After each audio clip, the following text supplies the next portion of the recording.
Well, hello. Today I'd like to give you my first impressions of a Sheaffer Icon fountain pen.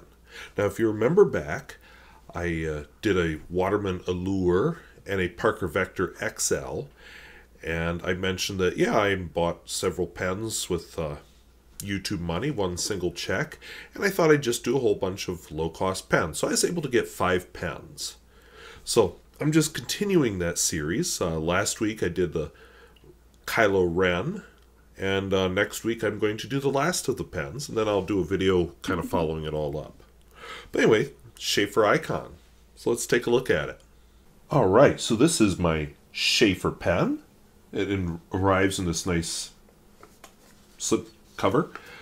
Here you can see that it is the Sheaffer Icon. And not much else out here. So let's pull off the slip thingy. We're left with a box. So let's unbox it. And we've got a plastic thingy. So remove the plastic thingy. And we can finally see the pen. Underneath the pen, if you're curious, there is a Sheaffer converter and a booklet about Sheaffer stuff.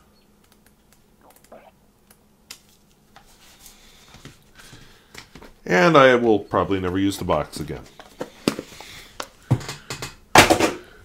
But I'll use the converter in a few minutes. So let's take a look at the pen. So I think that's a sharp looking pen.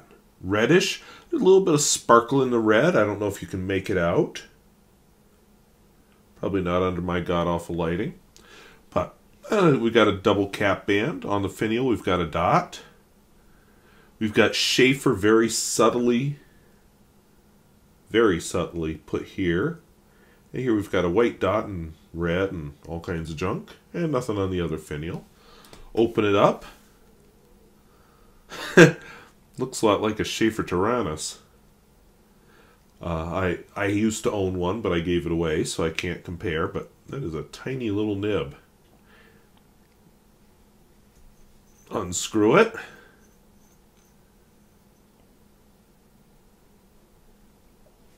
And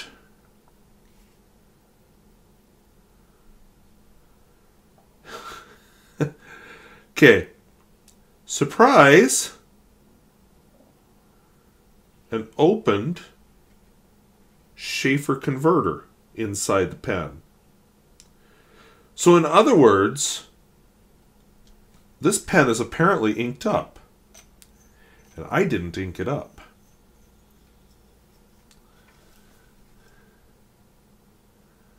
It's writing, and it has been sitting here for a few months. So I'm going to do something different. Instead of going with Parker Quink washable blue, we're just going to go with the Sheaffer cartridge that's in it.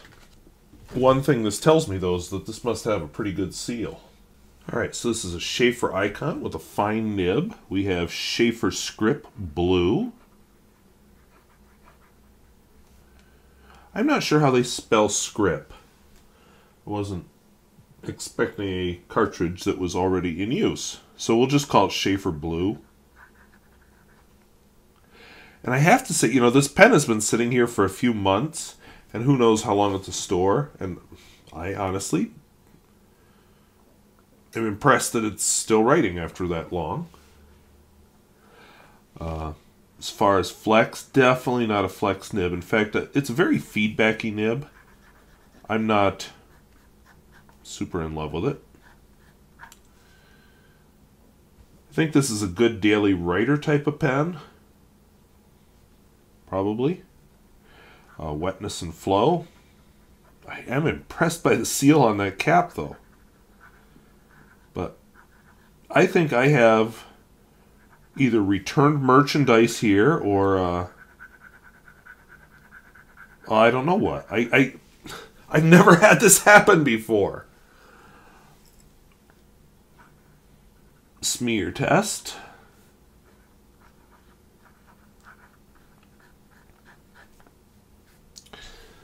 Not my wettest pen, but it's also a very fine line.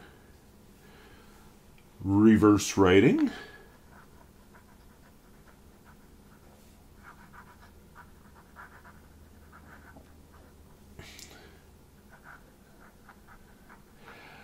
That's horrible. And finally, the world famous Peer Gustafson test.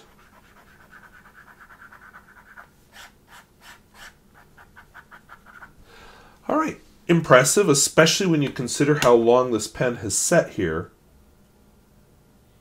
inked up, and it started almost perfectly right up. You know, I don't know if it was a hard start on that paper or not, but it's working real well now. Color me surprised. So I mentioned in the video that the Sheaffer Icon looks a lot like the Sheaffer Taranis. That very tiny nib. I think it's a very attractive pen.